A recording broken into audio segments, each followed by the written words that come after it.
Imagine this, a piece of software helping preschoolers across the world. We have about 11,000 centres using Storypark in 40 different countries, supporting over 2 million children. But before that success, years of hard slog. We literally had no money left, and we were still trying to pay for developers, and we just didn't know what to do.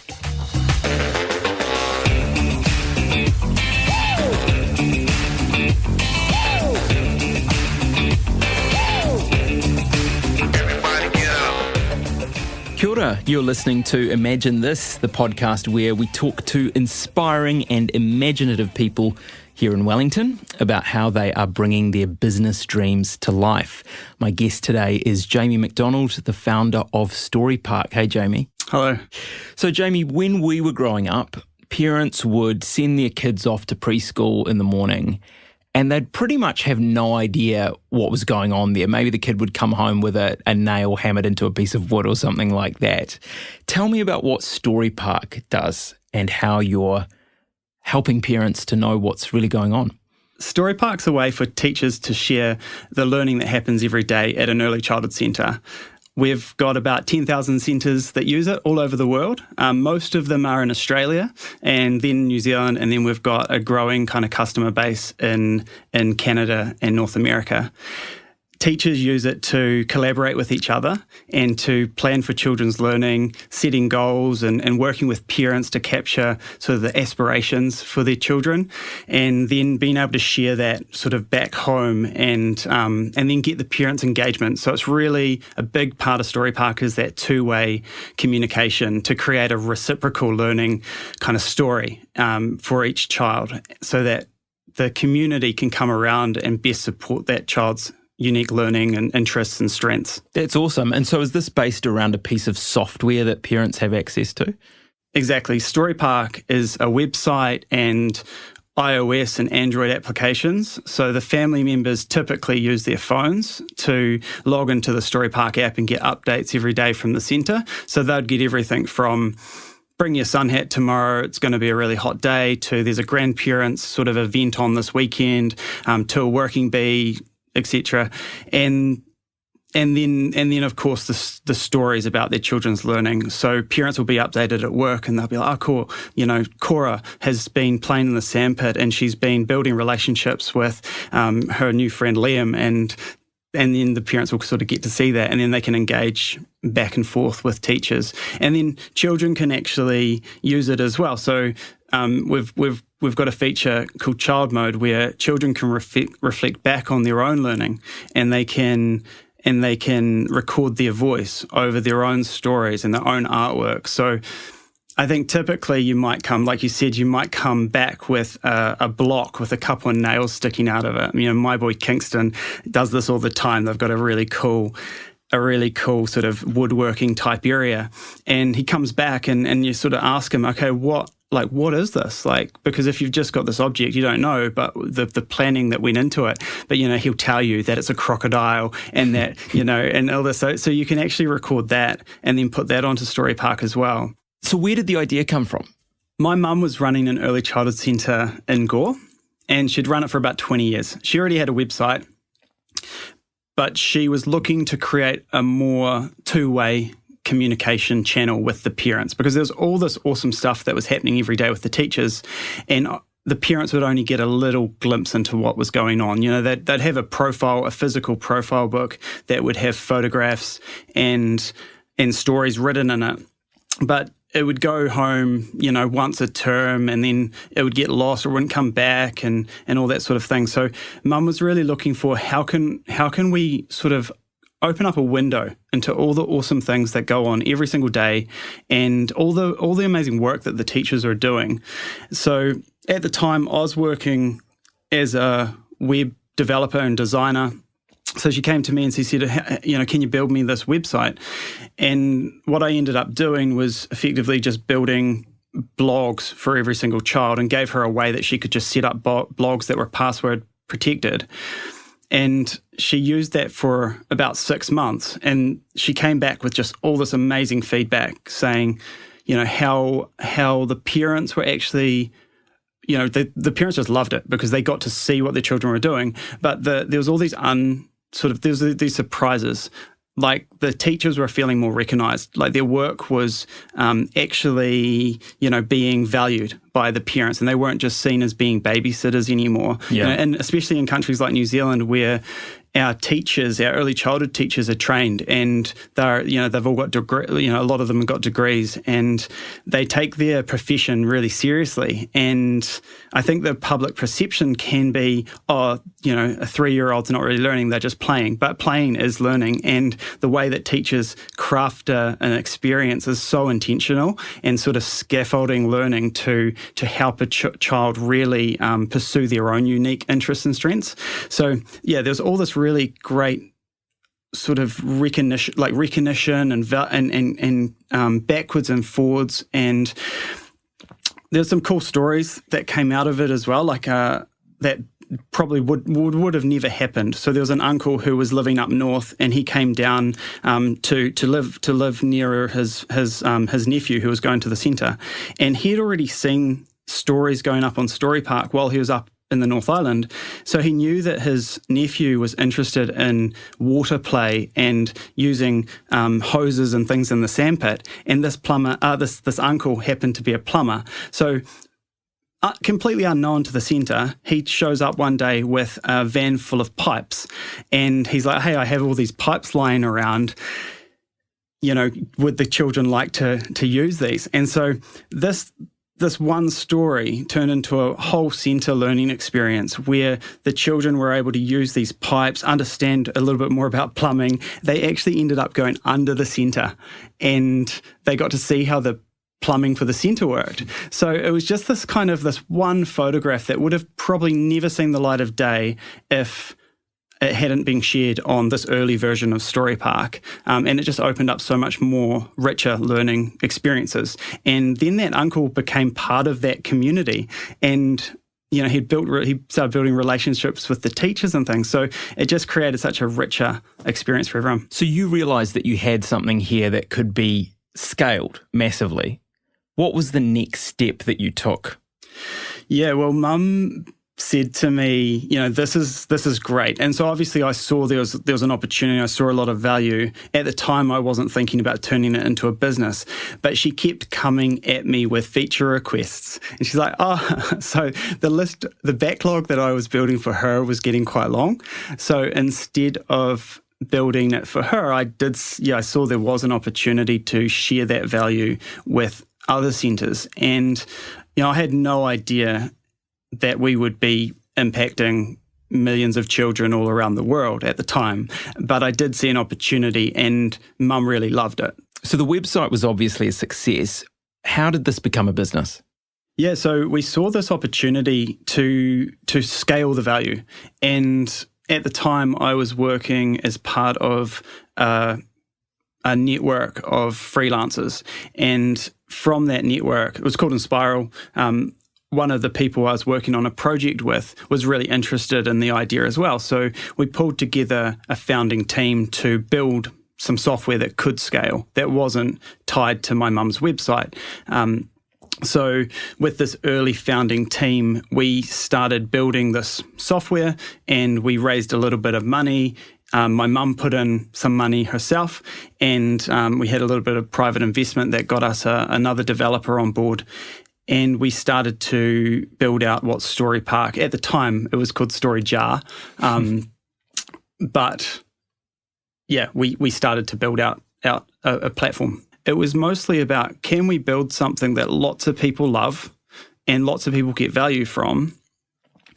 Over time, we brought, once it started to show some potential and we started to get some early customers on board, we had a friend of ours, an advisor, who had sit on about 25 different boards, so super experienced businessman, and done a lot of investing, and he became our chair. His name's Dion. So Dion said to us, if you're going to turn this into a business, you've got to make sure you've got a really clear purpose. Like, why are you here? Why are you going to attract all these people to this business? And what is it that is going to get you out of bed when it's hard, when there's no money, what's going to keep you going, what's going to keep you scrapping, and what's going to make sure you don't give up. And he got me and my founders really thinking about that question, like what kind of gets the tears welling up? We basically came up with the purpose to help every child fulfill their unique potential by empowering and connecting the community around them. And yeah, I think that's been a really powerful challenge from Dion early on to come up with your purpose, and it's helped us stay true to why we're here and what matters and can we make a difference. And in a lot of ways, it's defined us as, in contrast to our competitors. It's helped us attract people with common, who are attracted to the same purpose as well. So when you created this company, did you feel qualified to do this? Did you feel comfortable with this idea of being an entrepreneur or a business leader? I think from a business perspective, I've always been quite entrepreneurial from a young age, like picking mushrooms around the farm and trying to sell them on the road or selling T-shirts to my schoolmates or whatever.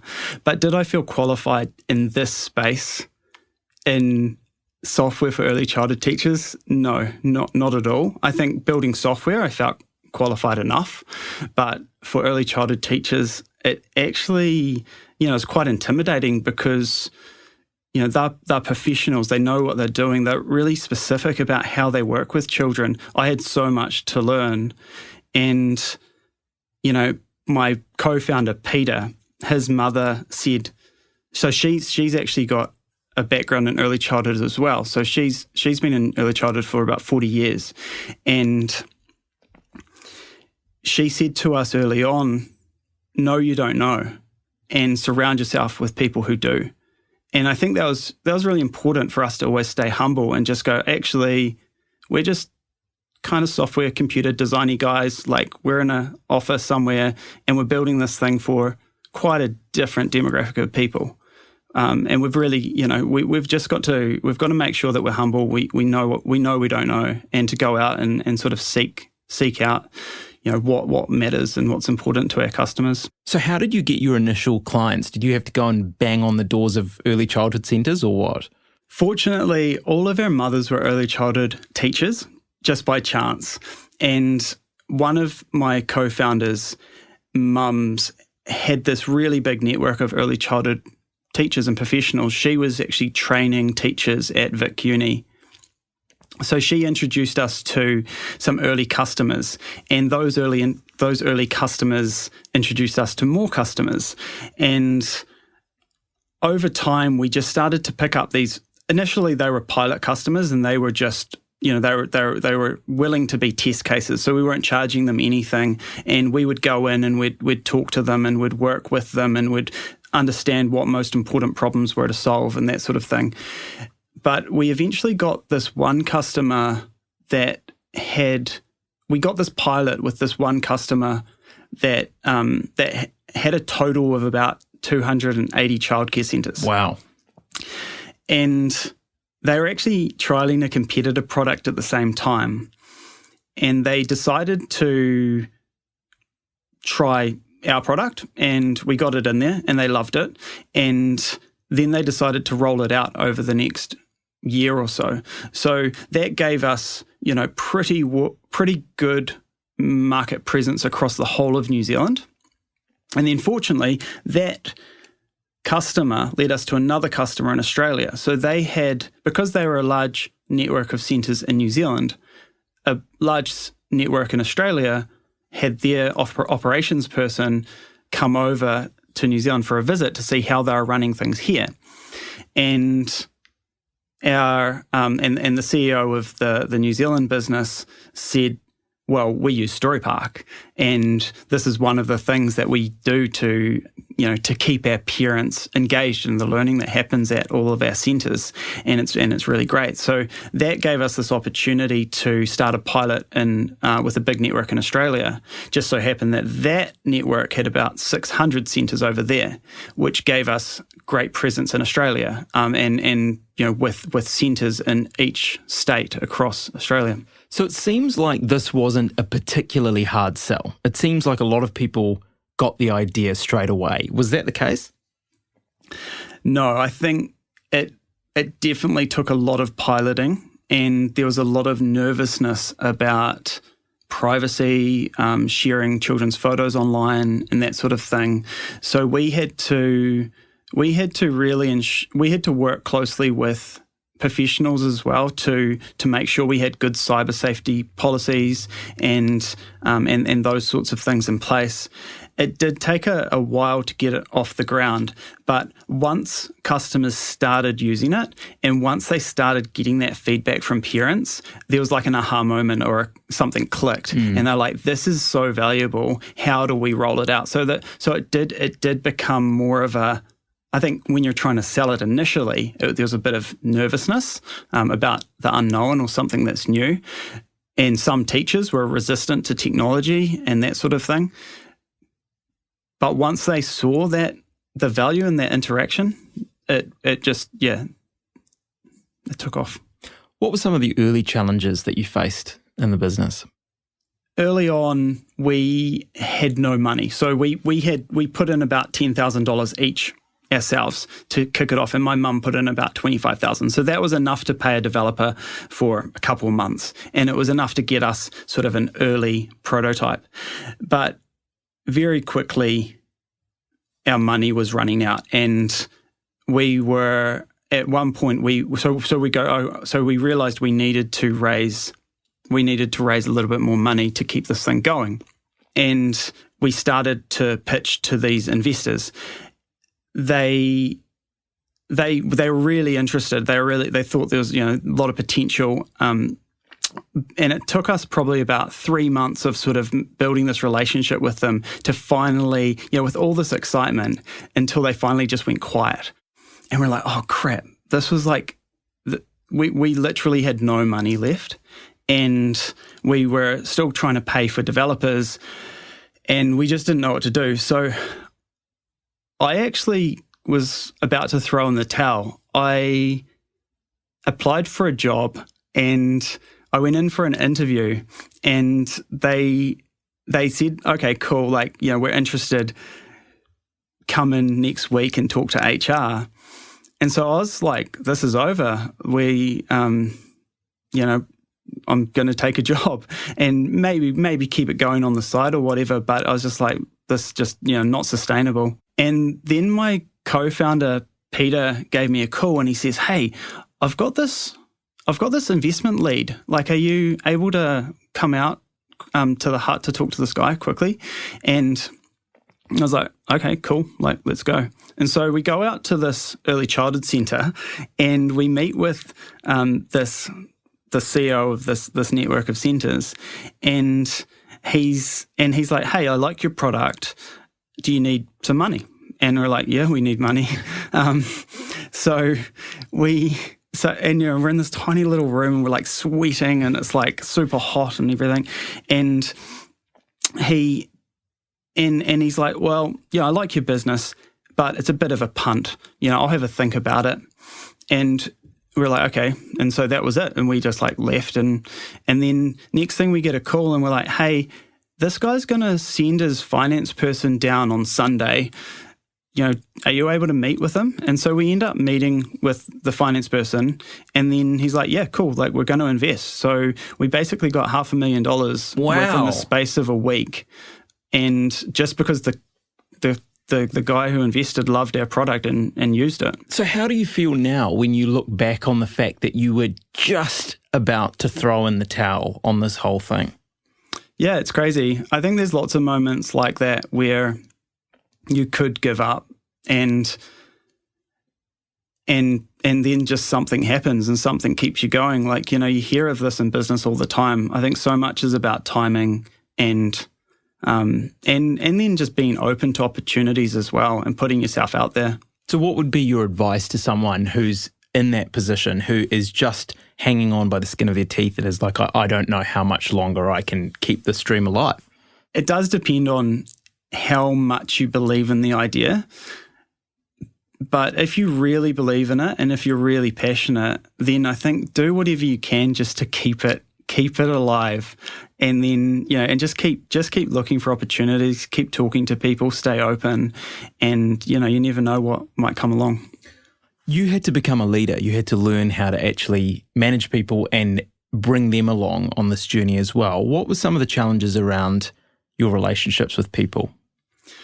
I sucked at it to start with. Like, I was so bad. I think that because I was, I'm someone who's always learned really quickly. Like, I think one of my strengths is learning things really quickly to a good enough standard to get going and get moving. I think it took me a long way as an individual. I was able to learn to code, I was able to build websites, etc.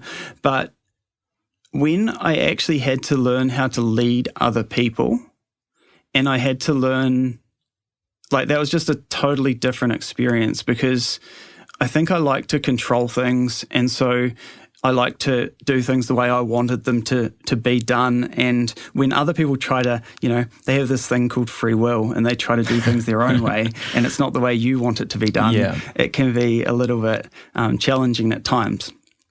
So for those first few years of learning to lead other people, and, I didn't realize that you need to empower them and you need to give them the opportunity to fail and the chance to take risks and to do things their own way. So I found that I did find that really tough, and I had some really hard lessons where I just managed people really poorly. But over the years, I learned that actually I became a bottleneck. Like, I was trying to control too much, and people were coming to me going, like, Jamie, do you want this done this way or whatever? And I think you end up becoming this bottleneck, which is just not sustainable. And also people aren't really thriving. So I changed my approach to think about, I had this sort of principle, how to solve problems at the lowest possible level. And for me, that means giving people the opportunity to solve the problem themselves before they have to come for help, and then being there for support when they need it, but helping build context so that, you can maybe help them solve a problem, and then they can solve it themselves next time. Yeah, so that's the key thing I've learned. Experimentation is a big part of your culture at Storypark. Tell me about that. So essentially it comes from that principle that Pete's mum said early on, which was like, we know we don't know. We try to think about what is the outcome that we want to achieve, and then we're really flexible on how we get to that outcome, which requires us to be experimental. So rather than going in a linear fashion and just knocking off point A, point B, point C or whatever, we will try something and we'll see if it sticks, and we'll measure the results, and then we'll loop back and try something else. And I think that this is such an important part of our culture, because you can be, often you can be surprised by what works and what doesn't. And when you build something and then you watch someone using it, and you're like, that is not how I thought they would use that at all. Like, it's really interesting. So we had a whole feature that came from we went out to a childcare centre in Awhiro Bay and to see how they were using Storypark, and we realised they were hacking Storypark by creating fake children called meeting minutes. And then so instead of adding stories about a child, they had a story called meeting minutes, which they added their meeting minutes to. So observing this, we saw an opportunity to try and create a planning tool. And then we worked with them to sort of look at what problem were they trying to solve and then put this software together and built a tool for them, that was intentional. So you're willing to try these things, give it a crack, invest some time in it, and if it doesn't work, you just ditch it? Yeah. In the last year, we've built a new team which is purely about running experiments. And they work in 2-week sprints. They have a cross-functional team with product manager, designer, and engineers. And they will come up with all the worst possible ideas. They have a session where when they're generating ideas, they start with an outcome, and then they'll run the session called the worst possible ideas session. And they start that session with all the craziest ideas they can think of. For example, one of the ideas that came out of it was like buy all the childcare centres so they have to use Storypark. So the idea is to just start everybody thinking about anything, just kind of break down all constraints and think as creatively as possible before refining down on what ideas actually might be good, and then going through a really rigorous prioritization process to choose what few things can we progress. Because often the challenge is, you can generate a bunch of ideas, but actually executing, you only need one to execute that might actually change everything.